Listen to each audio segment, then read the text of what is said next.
What's up everybody, welcome to the Life of a Board Gamer. My name is Daniel and today we are going to talk about Books of Time.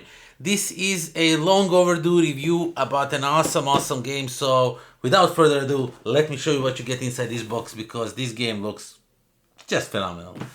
Okay, so of course, as always, first thing first is the rule book, and it's pretty nice rule book, explains everything. There's really no that many questions. There's even some lore in here, stuff like that, so it's really nice rule book. All the icons, everything is explained here, which is really cool. Nicely done rule book. And then we have this board.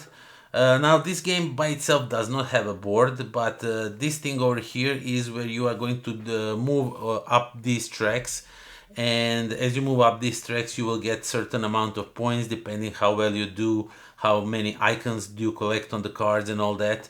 And over here you will pay some resources, and there's three types of resources, like the pens, the paper, and then there's this folder which can act as any of these two resources, or over here you can spend it as by itself, by a folder, to progress over here because the big points are on top, of course. So yeah, this is really important board where you will get a lots of cool things, so don't disregard this while you play the game.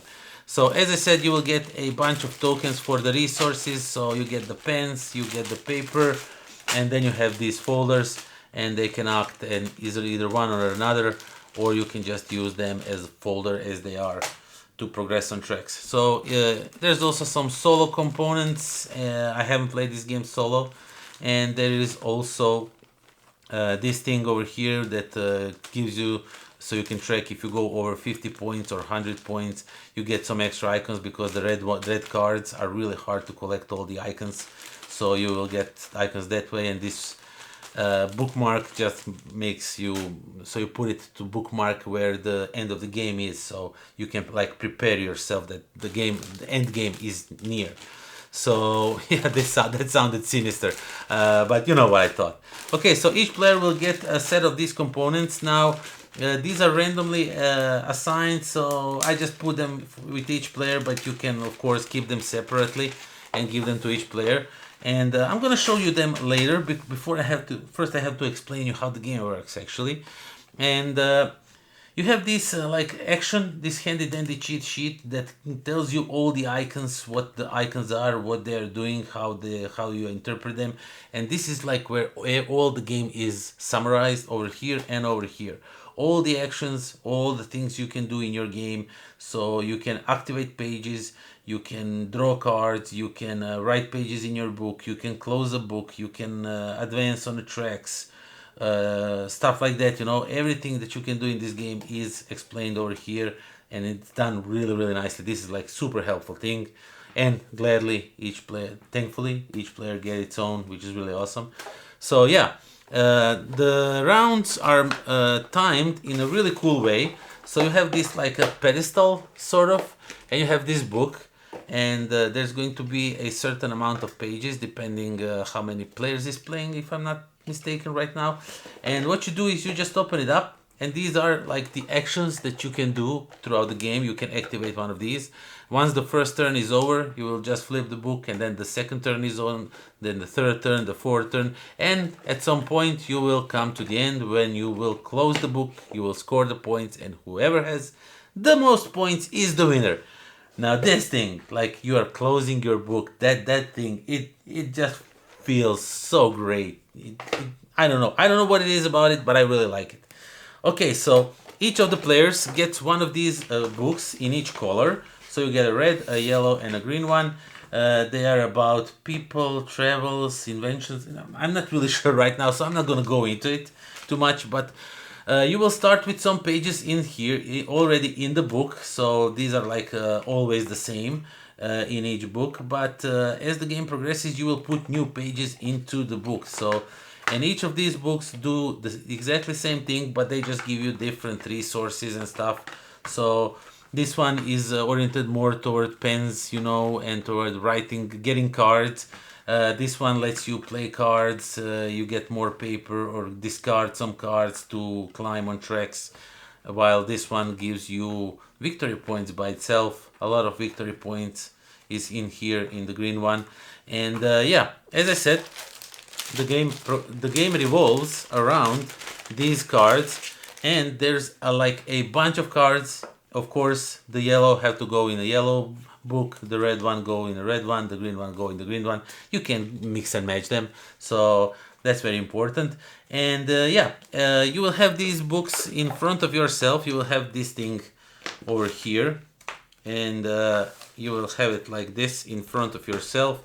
The books will be down here beneath it, and once you get, as you get a cards, you will put them like here, like so.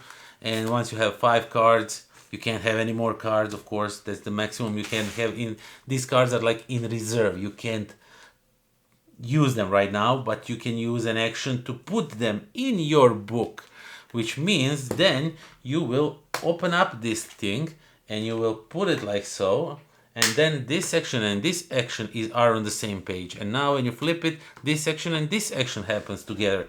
So that's what I like about this game, is how you manage these books, because it's really important to set yourself up with some really nice combos if possible.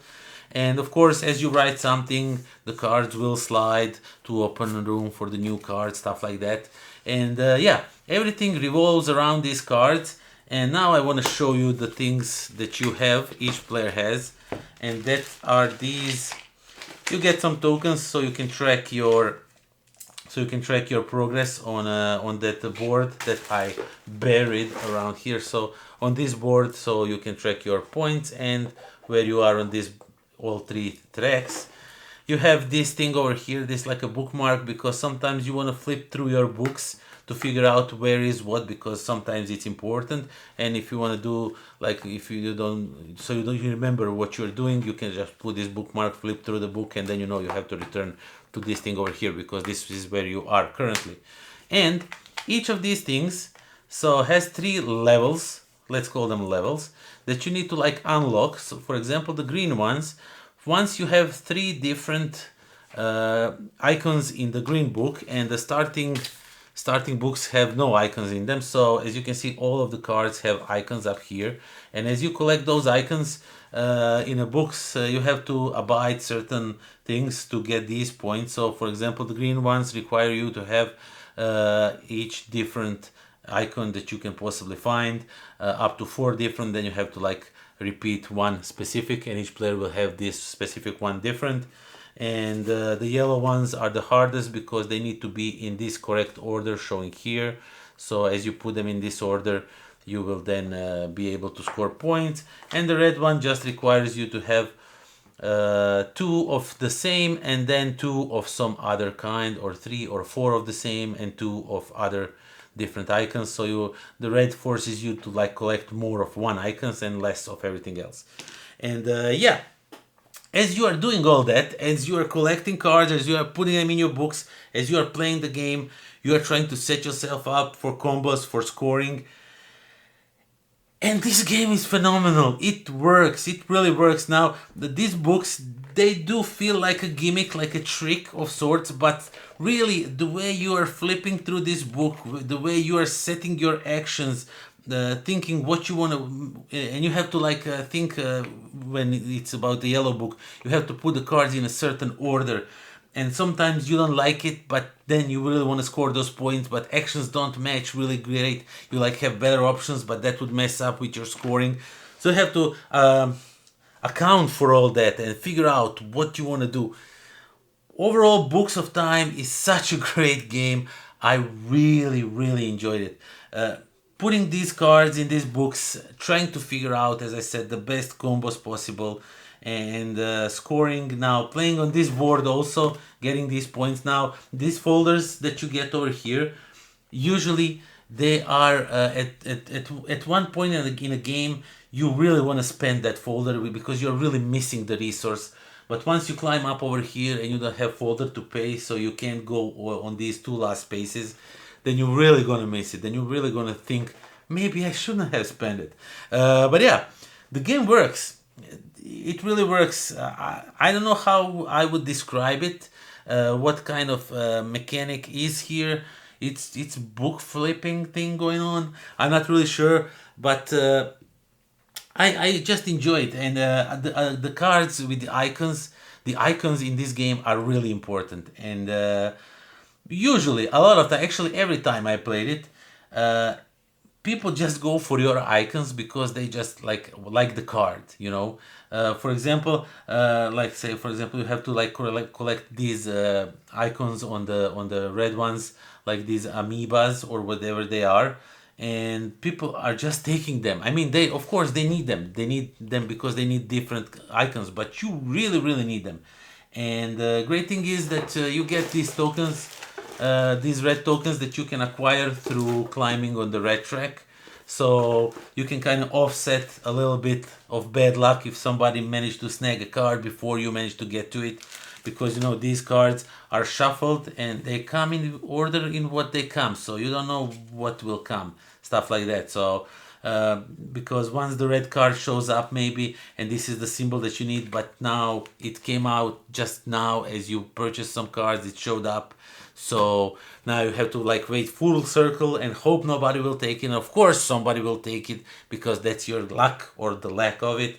So yeah, going for all this, it's pretty challenging. The game is tight. It ends really soon. I mean, there's a lot of playing going on. It's not like one of these games where you play 6 times and the game is over. No, it's not like that. You have kind of I don't want to say a lot of time, but you have enough time to do everything.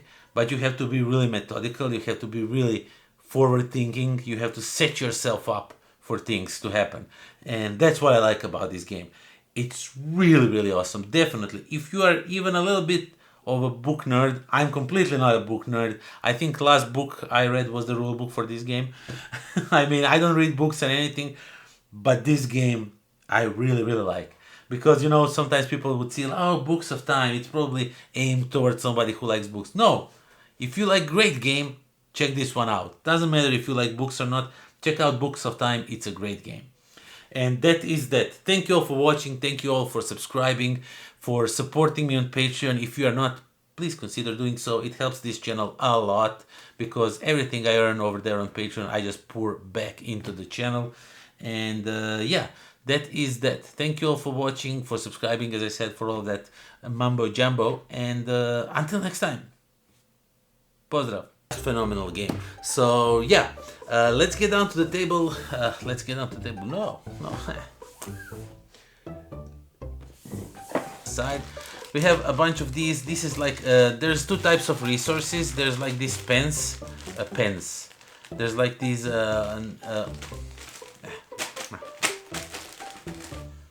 take me by the word. I might be remembering things incorrectly, but yeah, overall